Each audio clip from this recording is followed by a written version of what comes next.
Tirania de Aço capítulo 112 Agentes das Sombras. Lindy sentou-se perto de seu filho bebê, que estava dormindo em seu berço. Embora ela não tivesse como saber em que tipo de homem seu filho acabaria se tornando, ela realmente mostrou o amor incondicional à criança, tão claramente que ele se sairia bem, não é? Apesar de ser uma criança, a criança nasceu com uma cabeça cheia de cabelos loiros como sua mãe, e seus olhos eram de safira como os de seu pai. Lindy sabia que um dia seu filho se tornaria um homem grande e poderoso como seu pai, mas a extensão do que ele realizaria permaneceu desconhecida, pois a humanidade não possuía o poder de ver o futuro. Enquanto Lindy cuidava de seu filho, ela recebeu um trio de cartas. Uma foi endereçada por Berengário, outra composta por sua meia-irmã, Adelaide, e a última carta foi escrita por seu pai, o Conde Lothar. Ela leu o conteúdo de cada carta com um sorriso no rosto. A carta de Berengário continha informações de que ele estava sitiando Chaz depois de sobreviver a uma emboscada das tropas do regente local. Essa mudança de planos não era importante para ela, pois Berengário provavelmente teria que acabar com o filho do Visconde depois de tomar Innsbruck de qualquer maneira, pois o jovem certamente se rebelaria contra Berengário. Quanto à carta de Adelaide, expressava um plano que a moça concebera para permitir que Berengário tomasse o castelo sem sitiá-lo. Adelaide estava muito preocupada com a possibilidade de as muralhas serem derrubadas e suas defesas com isso. Afinal, Lindy havia comunicado à meia-irmã a eficácia dos canhões de Berengário. O plano era realmente brilhante e, como tal, Lindy escreveria mais tarde uma carta a Berengário informando-o da trama de sua irmã para que ele pudesse tomar o castelo de Innsbruck com facilidade, permitindo-lhe assim o benefício de ter paredes totalmente funcionais enquanto esperava que o inimigo fizesse seu movimento. Quanto à carta de seu pai, continha informações sobre o exército que lhe foi enviado para capturar Kufstein e como Teodorico estava liderando. Imediatamente ao ler esse nome, o sorriso de Lindy se transformou em uma carranca. Ela não pôde deixar de expressar suas preocupações. Quando aquele velho tolo lascivo vier a Kufstein, vou me certificar de que ele seja o primeiro a morrer do bombardeio dos canhões. Ela estava muito ciente das tendências de Teodorico. Ele era um homem lascivo particularmente atraído por moças e moças. O velho também tinha uma pensão por saquear todas as cidades que sitiou. Sem dúvida, se Lindy realmente deixasse Teodorico entrar na cidade de seu amante, o homem saquearia a cidade e potencialmente tentaria forçá-la. Como tal, ela queria que a guarnição mirasse seus projéteis explosivos em sua posição quando seu exército chegasse. Afinal, era uma prática comum usar um tabardo com o brasão de armas brasonado durante esse período. Ele seria fácil de explorar entre as forças inimigas. Assim, Lindy passou algum tempo redigindo cartas a Berengário para transmitir as informações que recebera ao incomodar sua irmã e seu pai. Uma vez terminada, a carta foi despachada com um mensageiro para cavalgar em direção ao acampamento de Berengário fora de Chaz, onde seria entregue a ele, esperançosamente antes que o poder de seus canhões derrubasse completamente a cidade. Depois de terminar com suas cartas e passar um tempo cuidando de seu filho adormecido, Lindy começou a trabalhar, reunindo vários agentes de inteligência sob seu comando. Essas mãos eram as melhores entre seus sabotadores e assassinos. Eles estavam equipados com uma pistola de pederneira giratória baseada no desenho do padrão de carvoeiro da vida anterior de Berengar. Essas armas eram melhor usadas fora do campo de batalha, pois o cilindro tinha que ser alternado manualmente e a velocidade de recarga era atroz. No entanto, eles eram excelentes para defesa pessoal e foram especialmente construídos para uso entre os operativos de Berengário. Lindy tinha começado a se dirigir aos agentes conhecidos como mãos que estavam reunidos diante dela em segredo. Tem uma tarefa para todos vocês cumprirem, não vou mentir, será perigoso, mas com os avanços da tecnologia nos últimos 6 meses, principalmente na área da química, vocês têm muito mais chances de voltar com suas vidas. Um dos principais agentes que, como seus companheiros, estavam atualmente envoltos por um manto com capuz falou entre suas fileiras. O que é que você quer de nós, ouvinte? Lindy sorriu ao ouvir seu título sombrio antes de dar seus decretos aos agentes bem treinados da rede de espionagem de Berengar. Eu preciso que você se infiltre nos vários baronias e viscondes em todo o Tirol. Seu objetivo é assassinato e sabotagem. Acabe com alvos de alto perfil, sabote as lojas de alimentos das cidades, bem como posições estratégicas, como estruturas defensivas importantes. Com o uso de TNT, você terá uma chance muito maior de destruir as fortificações inimigas. O objetivo dessas ações é provocar os lordes inimigos a marchar sobre Kurfürsten, ou Innsbruck, onde Berengar terá conquistado em breve. Eu os quero tão furiosos que eles sentirão que eles não têm escolha para acabar com sua miséria, a menos que tomem medidas pessoalmente contra nosso suzerano. Permitindo assim que Berengar os prenda com seus exércitos. O mesmo agente que havia falado antes acenou com a cabeça enquanto respondia à tarefa de Linde com a afirmativa. Será feito. Com isso, os agentes qualificados da crescente rede de espionagem de Berengário foram acionados para a tarefa, já que os restantes agentes do Visconde seriam designados para operações de contra-espionagem dentro das terras de Berengário. Como tal, a guerra de intrigas que foi travada nos bastidores da guerra pelo Tirol havia começado. Os outros lordes e damas do reino não estavam mais seguros em seus próprios castelos contra os agentes sombrios da vasta rede de espionagem de Berengário, como logo descobririam. Linde sentiu que era necessário agir em relação à metade de seu homem. Enquanto Berengar estava na guerra como o valente comandante, Linde faria o trabalho sujo nas sombras. Assim, o casal se complementava habilmente quando se tratava de guerra e intriga. Em breve, toda a Alemanha estaria presa em sua teia coletiva. Tirania de Aço capítulo 113 Cerco de Chas. Berengário estava atualmente sentado fora dos muros da cidade dentro dos limites de seu acampamento de cerco. Ele estava tomando café da manhã, que consistia em bolachas de centeio e carne de porco salgada. Ele comia a mesma comida que seus soldados e se recusava a receber tratamento especial enquanto estava no campo. Como tal, ele estava sentado ao lado de um oficial, um sargento e um soldado, alistado. Os canhões ecoaram pelo campo enquanto bombardeavam continuamente as muralhas da cidade. Pode-se pensar que ocorreu uma tempestade se eles não estivessem acostumados a armas tão avançadas. Embora os céus acima estivessem sombrios e a brisa fria estivesse cheia de neve caindo, não era de forma alguma uma tempestade.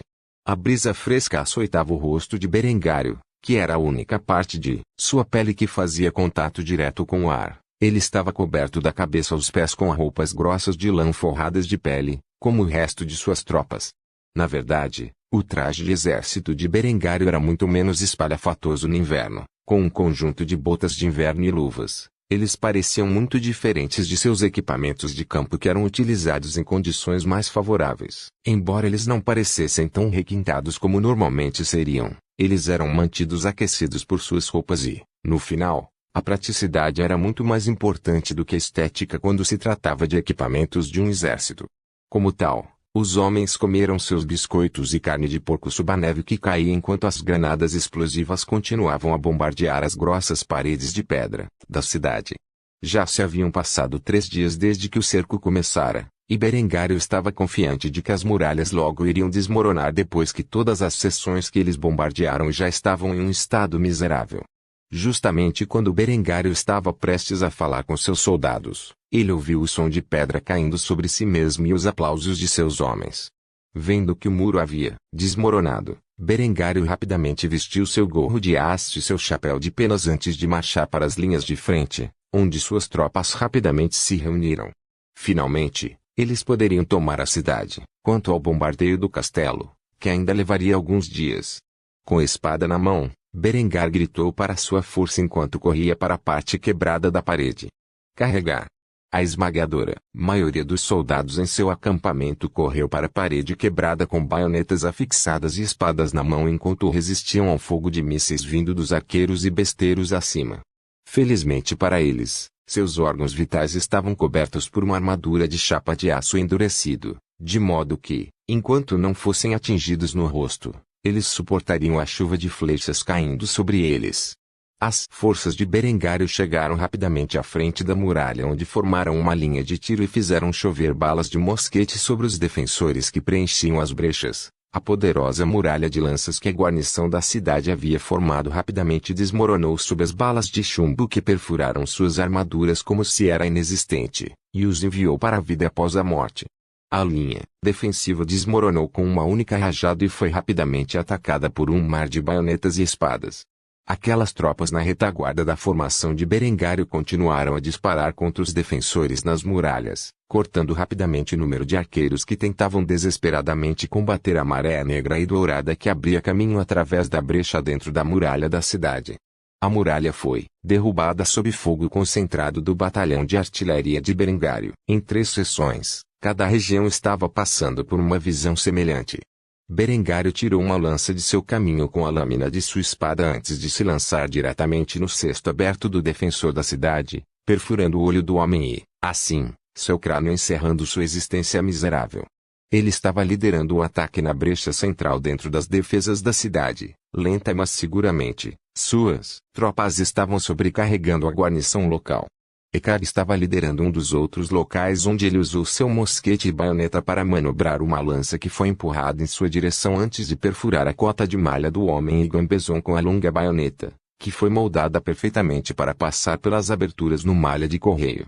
Como Berengário, ele liderou as forças na batalha, enquanto os defensores da cidade começaram a recuar lentamente. Eventualmente, a linha defensiva foi quebrada. Em vez de perseguir a guarnição em fuga até a fortaleza, as forças de Berengário se alinharam, recarregaram e dispararam contra os defensores da cidade quando eles viraram as costas, instantaneamente abatendo-os sem remorso. Berengar, Ekar e o comandante da 3ª seção gritaram comandos semelhantes às suas forças. Sinal de quartel. À medida que os soldados do exército de Berengário avançavam pela cidade, eles abatiam qualquer um que estivesse remotamente vestido com armadura ou equipado com uma arma. No momento, Berengário estava liderando suas forças pela cidade, onde um dardo de besta foi disparado de uma janela e atingiu seu peitoral, onde deixou um leve amassado. Enfurecido com a ação, Berengar ordenou que um granadeiro próximo arremessasse sua granada pela janela. Depois de acender o fusível, o granadeiro fez como instruído e, em poucos segundos, a granada disparou, após o que Berengar liderou suas forças para dentro do prédio para limpá-lo completamente. Quando Berengário irrompeu pela porta, presenciou uma cena horrível. O besteiro dentro do prédio foi totalmente dilacerado pela terrível explosão e estilhaços da granada, mas também o que parecia ser os restos mortais de uma mãe e suas 2 filhas. Evidentemente, esses civis estavam escondidos na sala onde o besteiro havia tomado sua posição. Berengário não pôde deixar de suspirar com a cena enquanto falava em voz alta enquanto o resto de seus soldados limpava o prédio. Esse é o preço da guerra. Cenas semelhantes podem ser vistas em toda a cidade, quando os arqueiros e besteiros se refugiaram em edifícios antes de disparar contra o inimigo que avançava, o que resultaria em 1 ou 2 granadas sendo arremessadas na estrutura, matando todos os seres vivos dentro. Embora Berengário proibisse o ataque deliberado a civis, ele não impediu seus soldados de limpar uma sala com os métodos mais eficazes disponíveis, mesmo que isso significasse a morte de inocentes. Como tal, a cidade foi rapidamente tomada, e os defensores da cidade fugiram para o castelo como a última defesa ou foram mortos nas ruas. As baixas de Berengário foram extremamente baixas devido ao alto grau de proteção que a armadura de meia placa endurecida e temperada proporcionava aos seus soldados. A cavalaria sofreu ainda menos do que a infantaria, pois estavam equipadas com armaduras de placas de 3/4 e, embora desmontadas, também participaram do cerco. Em breve, a cidade estava segura, e tudo o que restava era derrubar o castelo e os nobres dentro dele encolhidos atrás de seus muros. Como tal, a artilharia foi deslocada para a cidade e alinhada de forma a atacar as muralhas do castelo. Dentro de alguns dias, Joás cairia completamente nas mãos de Berengário, e ele não mostraria misericórdia ao jovem lorde que agia como regente. Tudo isso poderia ter sido evitado se o menino tolo tivesse ficado dentro de sua cidade e não tivesse se incomodado em atacar as forças de Berengário enquanto avançava para Innsbruck. Em última análise, alguém teve que pagar o preço pelas vidas perdidas na emboscada, e isso foi deixado para o filho herdeiro do Visconde, que governou em seu lugar enquanto ele estava cometendo traição. Tirania de Aço capítulo 114. Fugindo na noite. Era uma noite fria de inverno, e a lua estava coberta pelas nuvens no céu, permitindo assim que os agentes da rede de espionagem de Berengário se envolvessem em sabotagem e assassinato contra os senhores do Tirol e suas forças. No momento, um espião envolto em roupas escuras manobrava pela cidade de Liens sob o manto da escuridão. Seu objetivo era destruir o celeiro da cidade. Assim, ele começou a se aproximar do estoque de grãos com uma banana de dinamite na mão e um fósforo. Assim que ele estava ao alcance do armazém, que continha grande parte do excedente de alimentos da cidade. Ele acendeu fósforo e usou para acender o pavio da dinamite que jogou no prédio. Antes da explosão, ele já havia desaparecido na noite. Quando a cidade inteira ouviu a explosão, suas chamas envolveram o celeiro em uma bola de fogo fumegante. A guarnição local reagiu rapidamente à cena e ficou consternada ao descobrir que o principal estoque de alimentos de sua cidade havia sido sabotado sob sua vigilância. Certamente cabeças rolariam para este desastre. No dia seguinte, o regente local abriria uma investigação sobre o incidente, mas infelizmente para o povo de Liens, eles nunca encontrariam o culpado. Essa cena foi apenas uma das muitas que apareceram no Tirol. Sob as ordens de Linde, a guerra de intrigas havia começado. Na cidade de Meran, outro agente de Berengário estava atualmente ativo. Ela estava operando nesta cidade por muitos meses, fornecendo informações para Berengar, muito antes do início da guerra. Recentemente, ela recebeu ordens para assassinar o comandante da guarnição da cidade. Todo esse tempo, ela estava trabalhando como prostituta de taverna, onde ela estava servindo uma bebida para o alvo de seu objetivo. O homem frequentava o bar regularmente para poder flertar com a mulher. Afinal, ela era uma jovem bastante atraente e era o objeto de seus desejos há algum tempo. Como tal, quando ela estava prestes a se afastar, ele começou a pressioná-la por uma resposta para seus avanços persistentes. Ei, querida, que horas você sai hoje à noite? Eu adoraria te mostrar a cidade. Não era de forma alguma a linha de recolhimento mais suave, mas, finalmente, a mulher cedeu. Afinal, ela planejava tirar a vida desse homem hoje, e que melhor maneira do que aceitar sua proposta e ir a um encontro. Haveria muitas oportunidades para acabar silenciosamente com a vida do homem em tal ocasião. Como tal, ela colocou uma fachada bonita e sorriu para o homem antes de aceitar seu convite. Pouco depois da meia-noite, você pode me pegar então. O comandante da guarnição sorriu de orelha a orelha ao ouvir a resposta da mulher. Finalmente, ela lhe deu uma chance. Ele não podia esperar que a noite chegasse para que pudesse passar algum tempo de qualidade com a mulher pela qual estava intensamente atraído. Depois de beber e comer, o comandante da guarnição voltou ao trabalho, mas terminou seu trabalho antes da hora marcada. Ao longo das horas, a jovem atraente manteve sua posição no trabalho até que finalmente chegou à meia-noite, onde foi liberada de seu trabalho como prostituta de taverna. Depois de sair do prédio, ela viu o comandante da guarnição, vestido com roupas relativamente caras, esperando que ela terminasse. Vendo o homem tão ansioso para encontrar sua morte, o assassino sorriu quando ela se aproximou dele e amarrou o braço ao redor dele. É-se então, onde você está me levando? O comandante da guarnição sorriu e conduziu o assassino pela estrada. É uma surpresa. É-se embora a espiã veterana sorrisse, ela permaneceu cautelosa por dentro. Ela não tinha ideia se estava potencialmente entrando em uma armadilha. No entanto, eles logo chegaram ao seu destino, que era um beco escuro sem ninguém presente. Rapidamente o sorriso caloroso do comandante da guarnição se transformou em um sorriso sinistro quando ele empurrou a mulher contra a parede e tentou forçá-la. Em pouco tempo, um grupo de soldados blindados apareceu nas proximidades, totalizando 4, e começou a flanquear o comandante enquanto o homem sussurrava em seu ouvido. Nós sabemos que você é um espião, mas vamos aproveitar seu tempo com você primeiro. Percebendo que seu disfarce foi descoberto, o espião puxou sua pederneira giratória de sua capa e disparou um tiro diretamente no peito do comandante da guarnição, que instantaneamente perfurou seu coração. Os soldados ficaram chocados ao ver seu comandante desmoronar após o tiro alto. Ainda assim, antes que eles pudessem reagir, o espião mudou manualmente a câmara para a próxima rodada e disparou outro tiro perfurando o crânio do guarda mais próximo, enviando-o para a vida após a morte. Ela conseguiu disparar uma total de 5 tiros matando todos os membros do esquadrão que tentaram forçá-la.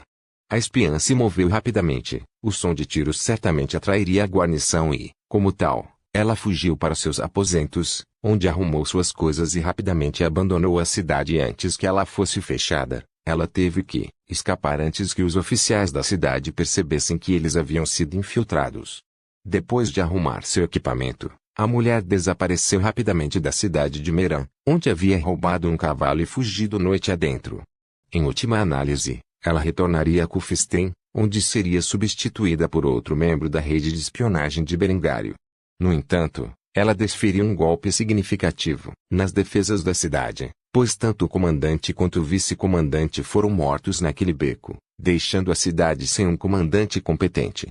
O que seria muito benéfico na conquista da região por Berengário. Tal era a vida de um espião. Em um momento, você estava escondido em segurança entre as massas. No momento seguinte em que você estava fugindo para salvar sua vida, a bela jovem esperava tal resultado e já havia se preparado para isso. No momento em que a guarnição pudesse reagir, ela já estava muito longe, e eles se tornariam mais cautelosos sobre quem eles deixariam entrar em sua cidade daqui para frente.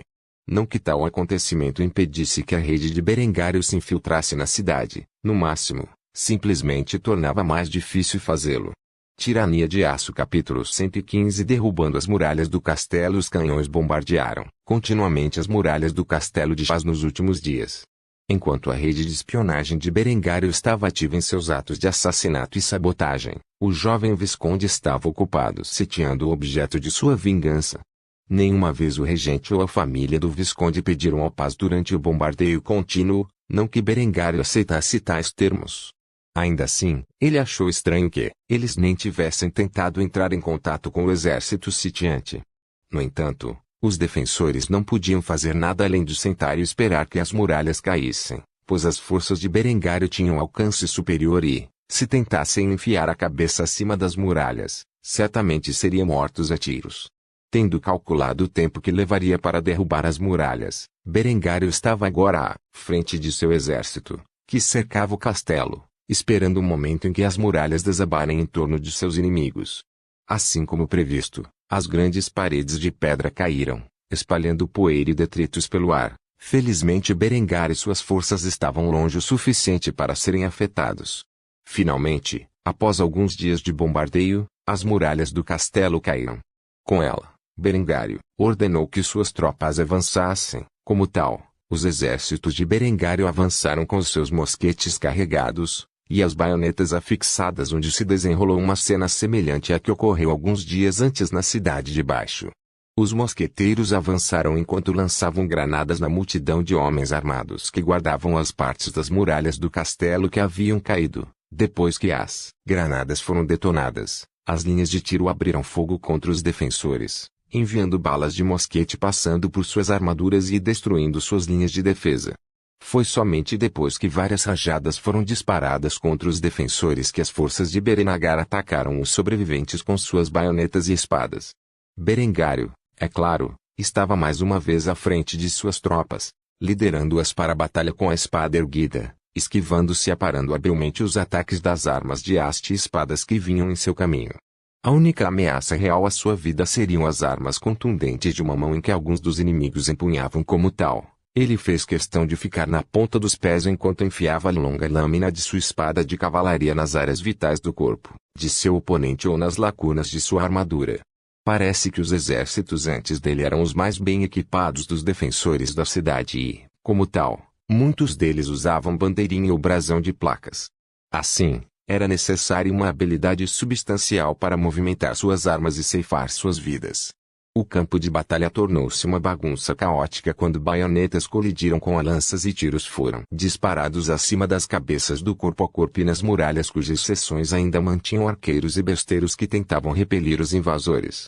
O sangue se derramou pelo chão nevado enquanto manchava o chão de vermelho, e os corpos rapidamente desabavam sobre ele. Tendo concentrado seu fogo em 3 seções das muralhas do castelo, como haviam feito antes, as forças de Berengário estavam invadindo por todos os lados, empurrando lentamente para trás os defensores do castelo. Em pouco tempo, eles seriam forçados a voltar para a fortaleza onde residia a família do Visconde. Berengário desviou um golpe de espada que se aproximava de um homem de armadura pesada. Rapidamente se encontrando na defensiva contra o espadachim superior, Berengário foi empurrado de volta para suas tropas, que, rapidamente vieram em seu auxílio. Enquanto Berengar bloqueava mais um ataque que se aproximava, 2 de seus soldados flanquearam o homem de armas e, simultaneamente, perfuraram as aberturas de sua armadura, um pela axila e outro pela cauda de seu bacinete. Assim, o homem que brevemente causara alguns problemas a Berengário foi rapidamente morto por seus soldados. Em pouco tempo, o pátio do castelo foi invadido pelas forças vestidas de preto e dourado do exército de Berengário. Tudo o que restava era arrombar a porta da torre de homenagem do castelo, Em vez de pegar um ariete, Berengar ordenou que um de seus canhões de 12 libras fosse trazido, onde foi rapidamente carregado e disparado contra a poderosa porta da fortaleza, que foi explodida em pedacinhos pelo poder esmagador da sólida bala de canhão. Depois, suas tropas invadiram o castelo. Eles começaram a atirar em todos os sobreviventes que encontravam, finalmente se encontrando no grande salão onde o regente e a família do Visconde estavam amontoados com medo. Descobriu-se que o regente não era membro da família do Visconde, pois seus filhos eram muito jovens para governar efetivamente, pois um dos conselheiros do Visconde ficou encarregado do Visconde de Chaz e ordenou o ataque ao acampamento de Berengário no noite que resultou no cerco da cidade. Depois de encontrar a esposa do Visconde abraçada com seus filhos pequenos, Berengário se viu diante de um dilema moral. Apesar de ter jurado decapitar a família do Visconde e colocar suas cabeças em estacas, toda sua família era composta por mulheres e crianças que nada tinham a ver com a emboscada. Como tal, ele chegou a uma decisão. Berengário apontou para o homem que acreditava ser o regente de Chaz e dirigiu-se a ele. Você é o regente? Esse homem acenou com a cabeça com medo. Ele não sabia que destino esperava, mas como regente, ele deveria ter alguma proteção. Como tal, ele imediatamente admitiu. Antes que ele pudesse se apresentar, Berengário deu um comando às suas tropas: mande este homem ser executado por fuzilamento para o público ver. 2 soldados saudaram Berengário antes de seguir suas ordens. Sim, meu senhor. Depois de dizer isso, eles agarraram o regente e o arrastaram, chutando e gritando. O homem implorou por um alívio da ira de Berengário, mas nem ele nem seus soldados estavam ouvindo. Eu sou regente, eu sou um homem de nascimento nobre. Eu tenho o resgate. No entanto, Berengário não prestou atenção a uma única palavra que disse. No que lhe dizia a respeito, o homem era culpado e merecia pagar com a vida. Depois que o regente foi arrastado, Berengário embainhou sua espada e se aproximou da família do Visconde, onde começou a se dirigir a eles. Sou o Visconde Berengar von Kufstein, seu suzerano declarou uma rebelião aberta contra o Duque Wilmar da Áustria, e estou aqui para reclamar essas terras em seu lugar. Depois de testemunhar como Berengário havia desrespeitado a etiqueta apropriada e feito o regente ser arrastado para ser executado, a esposa do Visconde não ousou acreditar nele. No entanto, não havia nada que ela pudesse fazer sobre a situação, então ela baixou a cabeça em respeito, esperando que o jovem diante dela cumprisse sua palavra. Então estamos sob seus cuidados. Um sorriso satisfeito se espalhou pelo rosto imaculado de Berengário quando a viscondessa se submeteu ao seu governo. Como tal, Berengário deu um decreto aos seus soldados. Mantém uma guarnição de 800 homens aqui para manter a ordem e reparar os danos. A partir de agora, o Viscondado de Chaz é incorporado ao meu domínio. Não haverá danos aos civis e prisioneiros enquanto eles não resistirem. Estou entendido? Em uníssono, os soldados dentro do grande salão chamaram Berengar. Sim, meu senhor. Assim Berengário capturou com sucesso o Visconde de Chaz, onde seu exército descansaria por alguns dias antes de se mudar para Innsbruck. Esta foi a primeira grande vitória em sua conquista do Tirol, que provaria ser um esforço longo e sangrento. Apesar desta pequena vitória nos Alpes austríacos, e do microcosmo que foi a guerra pelo Tirol, inúmeras batalhas travadas em todo o reino alemão que foram muito mais devastadoras, infelizmente nem todos os exércitos tiveram a disciplina em que Berengário foi incutido, como dezenas de milhares de refugiados de toda a região de língua alemã começaram a chegar a Kufstein em busca de uma vida melhor. Por favor, certifique-se de verificar meus outros vídeos.